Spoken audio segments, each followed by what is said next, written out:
Mr. Welcome to Vaibhav New Godavari News. ముందుగా headline.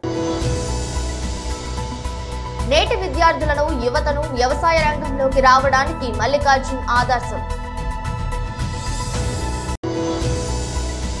నువ్వు బిడ్డ కాదు, ఈ రాష్ట్రానికి పట్టిన క్యాన్సర్ గడ్డ. చంద్రబాబు సీఎం వైఎస్ జగన్ పై ఫైర్. రోహిత్ కోహ్లీలను టీ20లకు ఎంపిక చేయడంపై గవాస్కర్ ఆసక్తికర వ్యాఖ్యలు.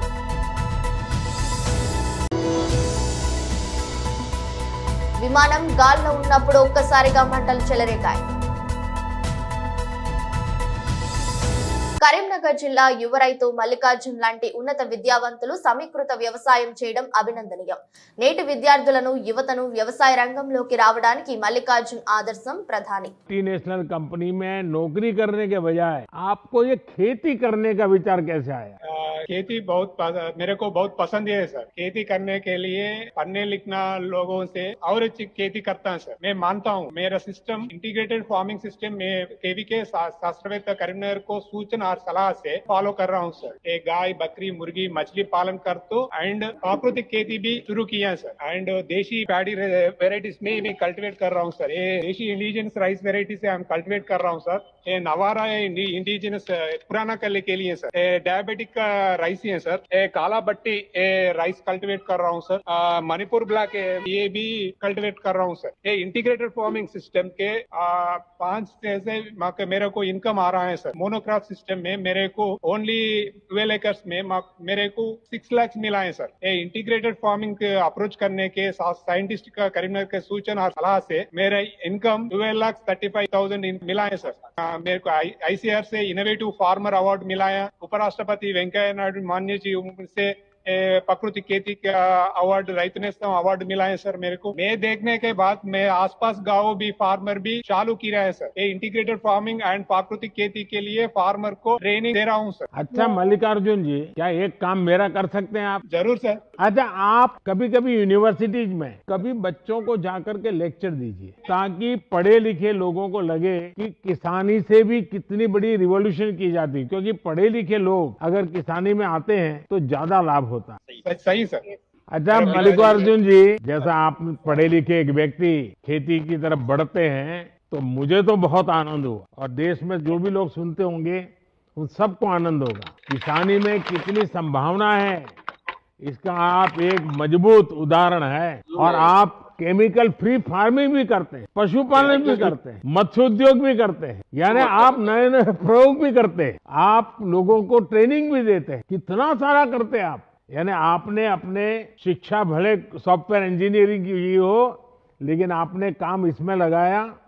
आप अपने प्रयोगों को ज्यादा से ज्यादा लोगों तक पहुंचाएं, ज्यादा से ज्यादा किसानों का लाभ हो सके। आपका काम बाकी किसानों के लिए वाकई बहुत प्रेरणादायक है। तो मेरी तरफ से आपको तो बधाई है ही है, लेकिन आपकी पत्नी को विशेष बधाई है, क्योंकि इतना अच्छी जिंदगी, मौज की जिंदगी छोड़ करके खेत में और गाय बकरी के बीच में ला करके आपने खड़ा कर दिया, और वो आपको गर्व के साथ साथ दे रही है। ये भारत की नारी शक्ति का साक्षात रूप है। मैं उनको भी प्रणाम करता हूँ। बहुत बहुत ధన్యవాद जी। టీడీపీ అధినేత చంద్రబాబు కడప జిల్లా కమలాపురంలో రా కదిలిరా సభకు హాజరయ్యారు. ఈ సందర్భంగా చంద్రబాబు సీఎం జగన్ పై తీవ్ర స్థాయిలో ధ్వజమెత్తారు. గత ఎన్నికల సమయంలో ఒక్క ఛాన్స్ అన్నాడు, ఎన్నో కథలు చెప్పాడు. చివరికి బాబాయ్ హత్య జరిగింది. హూ కిల్డ్ బాబాయ్? తమ్ముళ్ళు, ఈ స్టోరీ చూస్తే టాలీవుడ్ బాలీవుడ్ సినిమాలను మరిపించే విధంగా ఉంటుంది. ట్విస్ట్ల మీద ట్విస్ట్లు, సస్పెన్స్ థ్రిల్లర్ ను మురిపిస్తుంది. 2019 మార్చి 19న వివేకాను ఘోరంగా చంపేశారు. ఆ రోజు సొంత డబ్బా సాక్షి ఛానల్లో గుండెపోటుతో చనిపోయారని వచ్చింది. రక్తం కనిపించిన తర్వాత మాట మార్చేసి రక్తపు వాంతులు అన్నారు. పోస్ట్ మార్టం కూడా వీళ్ళు వద్దనుకున్నారు. పట్టిన క్యాన్సర్ గడ్డ మిమ్మల్ని వదిలించుకుంటామని చెప్పాలి. సినిమాల్లో పాత సినిమాల్లో చూసేవాడు నాగభూషణాన్ని జ్ఞాపకం ఉందా మీకు? తడిగుడ్డతో గొంతులు కోసేవాడు. అలాంటి తడిగుడ్డతో గొంతులు కోసే రకం ఈ జగన్ అని చెప్పి కూడా నేను మీకు తెలియజేస్తున్నా. అన్ని కుట్రలే, అన్ని కుతంత్రాలే, చేసేది మాత్రం మీరు చూశారు. బాబాయ్ ఏమైంది బాబాయ్? ఊ కిల్డ్ బాబాయ్? ఎన్ని డ్రామాలు జరిగాయి బాబాయ్ దీంట్లో? ఇప్పటికి కూడా అసలు వాళ్ళు అరెస్ట్ అయ్యారా అని నేను అడుగుతున్నా. అసలు వాళ్ళు అరెస్ట్ కారు. కడాన మీరు చూస్తే ఆయన కూతురు, ముఖ్యమంత్రి చెల్లెలు, ఆవిడ మీదనే కేసులు పెట్టారు. సిబిఐ పైనే కేసులు పెట్టే పరిస్థితికి వచ్చారు. ఏమనాలి వీళ్ళని అడుగుతున్నా అంటే అడిగేవాళ్ళు లేరు. ఏం చెప్పినా నమ్మతారు. దౌర్జన్యం చేయాలని చేసే పరిస్థితికి వచ్చారు. నిన్నే చూశారు కోడి కత్తి సీను. ఏం తమ్ముళ్ళు, ఆ కోడి కత్తి సీను ఏమయ్యాడు ఇప్పుడు? ఎన్నేళ్ళయింది? 5 సంవత్సరాలు. ఒక దళిత వ్యక్తి ముఖ్యమంత్రి ఆ రోజు చెప్పాడు, నేనేదో లైట్ గా పొడిస్తే ముఖ్యమంత్రి అవుతాడని. ఆయన లైట్ గా పొడిచానని ఆయన చెప్తే, కాదు నన్ను హత్యా ప్రయత్నం కోసం వచ్చాడని మన మీద నేరం వేయాలని ప్రయత్నం చేసి పాపం ఆ కోడికత్తి సీను జైల్లోనే ఉండిపోయే పరిస్థితికి వచ్చాడు. అంటే ఎలాంటి ప్రమాదకరమైన వ్యక్తో మీరు గుర్తుపెట్టుకోవాలి. ఒక వ్యక్తి యొక్క ప్రవర్తన ఏ విధంగా ఉంటుందో ఇలాంటి వాళ్ళని చూస్తే మనకు అర్థమవుతుందని చెప్పి కూడా నేను మీకు తెలియజేస్తున్నా. ఇంకో పక్క మీరు చూడండి, అందరం మనం ఆలోచిస్తాం, మన చెల్లెలకు కూడా వాటా ఇస్తామా లేదా? ఆస్తిలో అందరికీ హక్కు ఇస్తామా లేదా? ఆస్తిలో సమాన హక్కు తెచ్చినటువంటి వ్యక్తి ఎవరు? ఎన్టీ రామారావు గారు మొట్టమొదటిసారిగా మగబిడ్డ ఆడబిడ్డ సమానమే, ఆస్తిలో ఇద్దరికి సమాన హక్కు ఇవ్వాలని చట్టం తెచ్చిన ఒక మహానాయకుడు ఎన్టీ రామారావు గారని చెప్పి నేను మీకు తెలియజేస్తున్నా. కనీసం ఆస్తిలో హక్కు కూడా ఇచ్చే పరిస్థితిలో లేడు. మొన్నటి వరకు మీరు చూశారు ఏ విధంగా మాట్లాడారో. ఆవిడైతే మొత్తం జగనన్న బాణం. ఇప్పుడు జగనన్న బాణం ఎక్కడికి వచ్చిందో మీరే చూస్తున్నారు. మళ్ళీ అంటే నేనేమంటున్నానంటే విశ్వసనీయత గురించి మాట్లాడుతున్నారు. ఇదా మీ విశ్వసనీయత నేను అడుగుతున్నా. మరో 5 నెలల్లో జరగనున్న T20 వరల్డ్ కప్ ను దృష్టిలో ఉంచుకొని స్టార్ బ్యాటర్లు విరాట్ కోహ్లీ, రోహిత్ శర్మలను దాదాపు 14 నెలల సుదీర్ఘ విరామం తరువాత T20 ఫార్మాట్ క్రికెట్ కు ఎంపిక చేయడంపై టీమిండియా మాజీ దిగ్గజం సునీల్ గవాస్కర్ అసంతృప్తి వ్యక్తం చేశారు. వీరిద్దరి పునరాగమనంతో అంత ప్రయోజనం లేదన్నారు. ఆఫ్ఘనిస్తాన్ తో జరిగిన 3 మ్యాచ్ల సిరీస్ కి రోహిత్ శర్మ, కోహ్లీలను తిరిగి ఎంపిక చేయడం అంత తెలివైన నిర్ణయం కాదని, రెండవ మ్యాచ్ లో కెప్టెన్ రోహిత్ శర్మ ఎదుర్కొన్న తొలి బంతికే అవుట్ అయిన విధానం వింతగా ఉంది. క్రీజీలో అవుట్ అవ్వడానికి ఆసక్తిగా ఉన్నాడనిపించింది అన్నారు. ఈ మేరకు గవాస్కర్ స్పోర్ట్స్ స్టార్ కాలంలో రాసుకొచ్చారు. ఒక విమానం గాల్లో ఉన్నప్పుడు ఒక్కసారిగా మంటలు చెలరేగాయి. టేక్ ఆఫ్ అయిన కొద్దిసేపటికే ఈ అగ్ని ప్రమాదం సంభవించింది. అయితే అదృష్టవశాత్తు ఈ ప్రమాదంలో ఎవరికి ఎలాంటి గాయాలు అవ్వలేదు. ఈ ప్రమాదం గురించి తెలిసిన వెంటనే పైలట్లు చాకచక్యంగా వ్యవహరించి అత్యవసర ల్యాండింగ్ చేశారు. ఈ ఘటన గురువారం రాత్రి అమెరికాలో చోటు చేసుకుంది. ఇంజిన్ లో తలెత్తిన సాంకేతిక లోపం కారణంగా ఈ మంటలు చెలరేగినట్టు తెలుస్తోంది. ఈ వివరాల్లోకి వెళ్తే అమెరికా కాలమానం ప్రకారం గురువారం రాత్రి అట్లాస్ ఎయిర్ కు చెందిన బోయింగ్ 747-8 విమానం మియామి అంతర్జాతీయ విమానాశ్రయం నుంచి ప్యూర్టోరికాకు బయలుదేరింది. ఎయిర్పోర్ట్ నుంచి టేక్ ఆఫ్ అయిన కొద్దిసేపటి వరకు అంతా బాగానే ఉంది. కానీ ఇంతలోనే విమానానికి ఎడమ వైపు నుండే ఇంజిన్ లో సాంకేతిక లోపం తలెత్తింది. గాల్లో ఉన్నప్పుడు ఈ లోపం తలెత్తడంతో ఒక్కసారిగా మంటలు చెలరేగాయి. వెంటనే అప్రమత్తమైన పైలట్లు విమానాన్ని వెనక్కు తిప్పి మియామి ఎయిర్పోర్ట్ లో అత్యవసరంగా ల్యాండ్ చేశారు. దీంతో అందరూ సురక్షితంగా బయటపడ్డారు. ఇంజిన్ లో మంటలు చెలరేగిన వెంటనే విమాన సిబ్బంది అన్ని ప్రామాణిక విధానాలను అనుసరించి సురక్షితంగా మియామి ఎయిర్పోర్ట్ కి తిరిగొచ్చారని అట్లాస్ ఎయిర్ ఒక ప్రకటనలో తెలిపింది. ఇది ఒక కార్గో విమానమని, ఈ ఘటనలో సిబ్బందికి ఎలాంటి గాయాలు కాలేదని స్పష్టం చేసింది. ఈ ప్రమాదం ఎలా సంభవించిందనే విషయంపై తాము దర్యాప్తు చేపట్టామని పేర్కొంది. కాగా ఈ బోయింగ్ విమానం 4 జనరల్ ఎలక్ట్రిక్ GEnx ఇంజిన్స్ ద్వారా నడుస్తుంది. ఈ ఘటనకు సంబంధించిన వీడియో ఒకటి సోషల్ మీడియాలో వైరల్ అవుతుంది. దేవరాపల్లి మండలంలో అంగన్వాడీలు సమ్మె 39వ రోజుకు చేరుకుంది. ఈ సందర్భంగా కోటపాడు దేవరాపల్లి మండలానికి చెందిన వందలాది మంది అంగన్వాడీలు దేవరాపల్లి తహసీల్దార్ కార్యాలయం ఎదుట ఆకుల్లో మట్టి వేసుకుని తింటూ నిరసన తెలిపారు. అనంతరం ప్రాజెక్టు గౌరవ అధ్యక్షురాలు జి కుమారి, అధ్యక్షురాలు భవానీ, కోమాలి పద్మ, అమ్మాజీ చెల్లమయ్య, సన్యాసమ్మ తదితరులు మాట్లాడారు. 39 రోజుల నుండి సమ్మె చేస్తూ ఉంటే ప్రభుత్వం సమ్మెను విరమింప చేయకుంటే మన్ను తిని బ్రతకానా అంటూ ఆగ్రహం వ్యక్తం చేశారు. రాష్ట్రంలో ప్రతి అక్క చెల్లెమ్మలకు న్యాయం చేస్తానని, తెలంగాణ అంగన్వాడీ ఉద్యోగులు కన్నా 1000 రూపాయలు వేతనం పెంచుతామని జగన్మోహన్ రెడ్డి ప్రభుత్వం నమ్మించి మోసం చేసి అంగన్వాడీలపై ఎస్మా చట్టాన్ని ప్రయోగించిందన్నారు. ప్రభుత్వం చర్చలకు పిలిచి సలహాదారుల చేత చర్చలు జరిపించి లక్షలాది మంది అంగన్వాడీలను హేళన చేస్తున్నారని తెలిపారు.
హైదరాబాద్ నుండి విశాఖ ఎయిర్పోర్ట్ కి చేరుకున్న మాజీ మంత్రి, కాంగ్రెస్ సీనియర్ నాయకులు కొనతాల రామకృష్ణ ఘన స్వాగతం పలికిన కొనతాల అభిమానులు మరియు కార్యకర్తలు, మహిళా నాయకులు. విశాఖ ఎయిర్పోర్ట్ నుండి రోడ్డు మార్గాన అనకాపల్లి తన స్వగృహానికి వెళ్తున్న కొనతాల రామకృష్ణ కొనతాల కామెంట్స్. అనకాపల్లిలో 21న కార్యకర్తల అభిమానులు సమావేశం అనంతరం తన నిర్ణయాన్ని తెలియపరుస్తారు.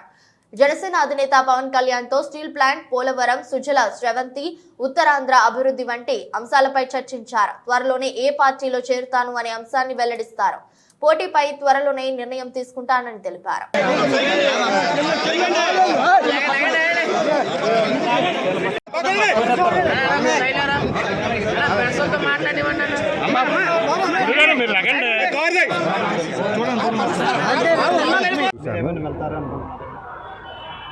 చూద్దాం, రేపు 21వ తారీఖున అన్ని విషయాలు చర్చిస్తాం కదండి.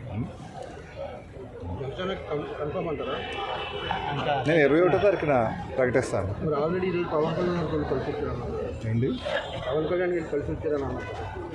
నేను మొన్నే కలిశాను. అదే పవన్ కళ్యాణ్ గారిని కలిశారు కదా, మీ నిర్ణయం ఏమైనా అతను చెప్పారా? అతను నిర్ణయం ఏమైనా? ఇవన్నీ 21వ తారీఖున విపులంగా మీకు అక్కడ ఏం జరిగిందో పూర్తిగా చెప్పడం జరుగుతుంది. ఏ నిర్ణయం తీసుకున్నా అన్నది కూడా అక్కడే ప్రకటించడం జరుగుతుంది. శ్రేయోభిలాషులకు, పాత్రికేయులకు అందరికీ నూతన సంవత్సర శుభాకాంక్షలు, సంక్రాంతి శుభాకాంక్షలు. మిత్రులు, శ్రేయోభిలాషులు, నాయకులు అంతా కలిసి రాజకీయ నిర్ణయాలు తీసుకోమని చాలా కాలంగా వారి సూచనల మేరకు, వారి సలహాల మేరకు ఈ మధ్య 1వ తారీఖున జనవరిని త్వరలోనే ఒక నిర్ణయం ప్రకటించడం జరుగుతుందని వారికి చెప్పడం జరిగింది. వారందరి సూచనలు, వారందరి అభిప్రాయాల మేరకు హైదరాబాద్ వెళ్ళడం జరిగింది. జనసేన అధ్యక్షులు పవన్ కళ్యాణ్ గారిని కలవడం జరిగింది.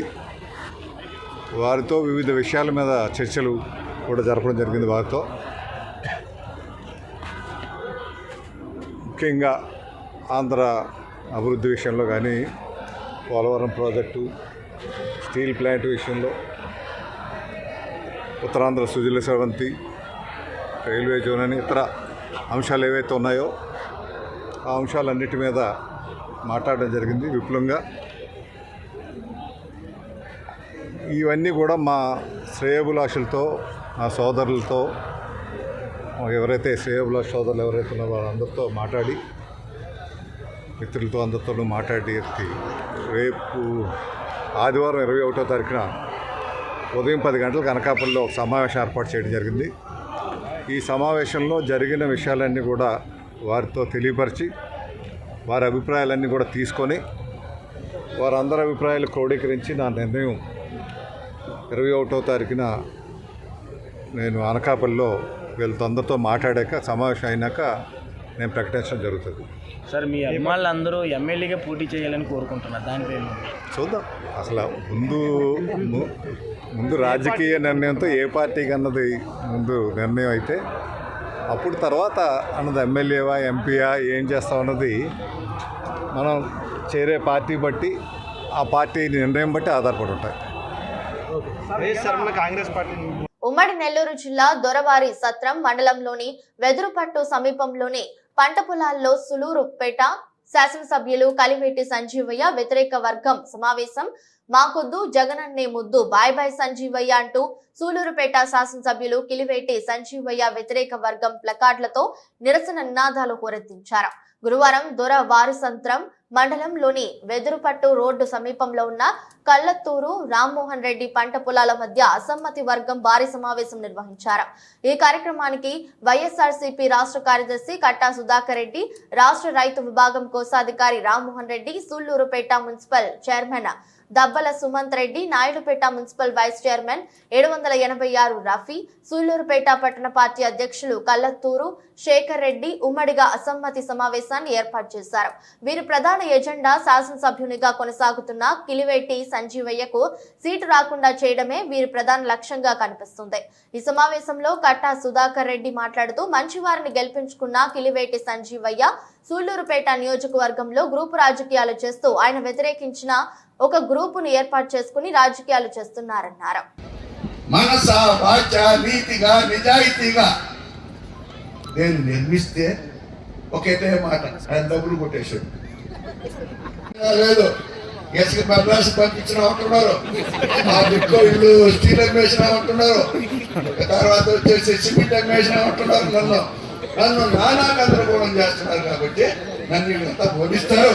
నన్ను గౌరవప్రదంగా నేను గమ్మనుంటాను, లేకపోతే సత్యవేడికి పొమ్మను.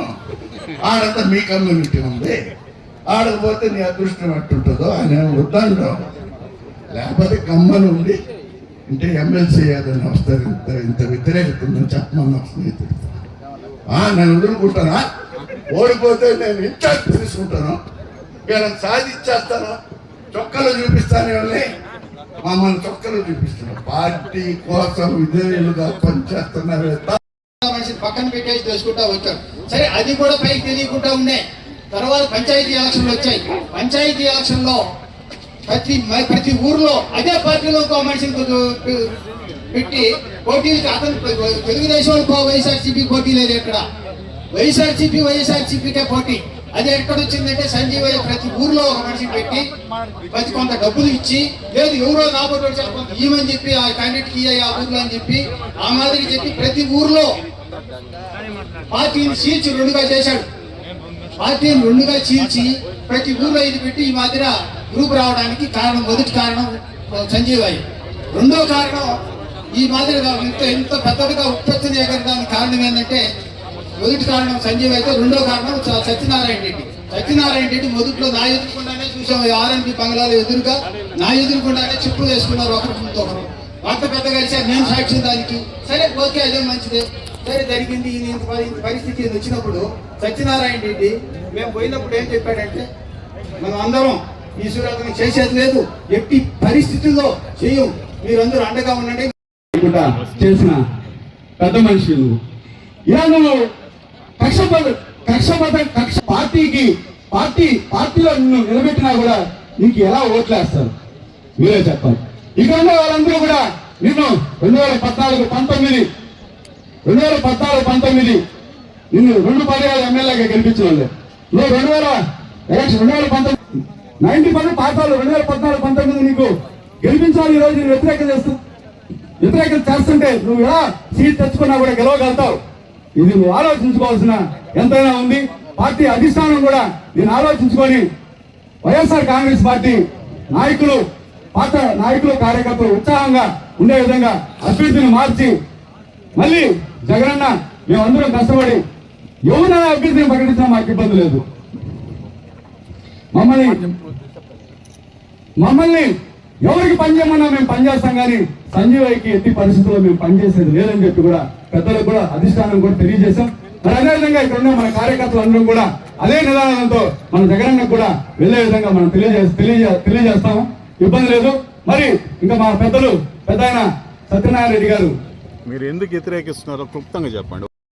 జగన్మోహన్ రెడ్డి గారి నాయకత్వం, జగన్మోహన్ రెడ్డి గారి నాయకత్వం, జగనన్న ముద్దు, జగనన్న ముద్దు, జగనన్న ముద్దు, జగనన్న ముద్దు, బై బై సంజీవన్న, బై బై సంజీవన్న, బై బై సంజీవన్న. రాష్ట్రంలో ఉన్న జగన్ ప్రభుత్వం పూర్తిగా మోసపూరిత ప్రభుత్వం అని మదనపల్లి టీడీపీ నాయకులు రాటకొండ మధుబాబు అన్నారు. శుక్రవారం ఏర్పాటు చేసిన విలేకరుల సమావేశంలో ఆయన మాట్లాడుతూ నాడు నేడు ప్రోగ్రాం ఒక పెద్ద బోగస్ అని, తమ జేబులు నింపుకోవడానికే తప్ప మార్పు ఎక్కడా లేదన్నారు. పాడి రైతులను సైతం మోసం చేశాడని, అంగన్వాడీ సమస్యలను పరిష్కరించకుండా సిపిఎస్ రద్దు చేయకుండా చిన్న స్థాయి ఉద్యోగస్తులను మోసం చేశారని ఎద్దేవా చేశారు. ఆడున్నటువంటి ఉపాధ్యాయులు కానీ, ఆడున్నటువంటి స్కూల్ కమిటీ చైర్మన్లు కానీ ఆ స్కూల్ యొక్క అభివృద్ధి కోసం ఈ తప్పుడు జీవోలు ఇచ్చి ఆ స్కూల్ యొక్క డెవలప్మెంట్కు వాళ్ళు ఆడ వనరులను సమకూర్చుకొని మెటీరియల్ అంతా పోగు చేసుకొని బేల్దార్స్ దగ్గర పనులు చేపించి ఈవేళ సర్వనాశనం అయిపోయారు. ఆ బిల్లులు కాక ఇటు ఉపాధ్యాయులు కానీ ఆడున్నటువంటి స్కూల్ కమిటీ చైర్మన్లు కానీ నాడు నేడు అనేది ఒక పెద్ద బోగస్. అదేవిధంగా ఈరోజు అమలు పాలు ఈవేళ రైతాంగానికి మేము అధికారంలోకి వస్తే 5 రూపాయలు డైరీలు ఇచ్చే రేటు కాకుండా అదనంగా 5 రూపాయలు ఇస్తానని చెప్పి గతంలో ఇప్పుడు తమిళనాడు కానీ కర్ణాటక కానీ ఒరిస్సా మధ్యప్రదేశ్ ఛత్తీస్గఢ్ రాష్ట్రాల్లో రైతాంగానికి 1 లీటర్కి అదనంగా ప్రభుత్వం 5 రూపాయలు అదనంగా ఇస్తా ఉంది. ఆ విధంగా ఇస్తానని చెప్పి పాడి రైతులను మోసం చేసినటువంటి గనుడు జగన్మోహన్ రెడ్డి గారు. అదేవిధంగా సిపిఎస్ రద్దు చేస్తానని చెప్పి ఉపాధ్యాయులు ఎన్జిఓలందరినీ మోసం చేసిన మహాగనుడు జగన్మోహన్ రెడ్డి గారు. ఈవేళ అంగన్వాడీని చూస్తూ ఉన్నారు. వాళ్ళు రోడ్డు ఎక్కి ఈ పాటికి 33 దినాలు అవుతా ఉంది. వారికి ఎలాంటి సహాయాలు లేకుండా ఉన్న జీతాలను కూడా కట్ చేసేటువంటి జీవోలు తెచ్చి మెప్ప ప్రయోగం చేసి వాళ్ళ మీద దాడి చేసేటువంటి పరిస్థితి ఈరోజు జగన్మోహన్ రెడ్డి గారు కల్పిస్తున్నాడు. రైతాంగానికి గతంలో రైతాంగానికి అనేక సబ్సిడీలతో 10 రూపాయలు మనం కడితే 90 రూపాయలు ఉచితంగా 100 రూపాయలకు ప్రభుత్వ సబ్సిడీలు 90% సబ్సిడీతో డ్రిప్ పరికరాలు కానీ ట్రాక్టర్లు కానీ అదేవిధంగా గట్టిగా తెరిచే మిషన్లు కానీ పాలు పిండే మిషన్లు కానీ ఈ విధంగా. వార్తలు ముగించే ముందు మరోసారి హెడ్లైన్స్. నేటి విద్యార్థులను యువతను వ్యవసాయ రంగంలోకి రావడానికి మల్లికార్జున్ ఆదర్శం. నువ్వు బిడ్డ కాదు, ఈ రాష్ట్రానికి పట్టిన క్యాన్సర్ గడ్డ. చంద్రబాబు సీఎం వైఎస్ జగన్ పై ఫైర్. రోహిత్ కోహ్లీలను T20లకు ఎంపిక చేయడంపై గవాస్కర్ ఆసక్తికర వ్యాఖ్యలు.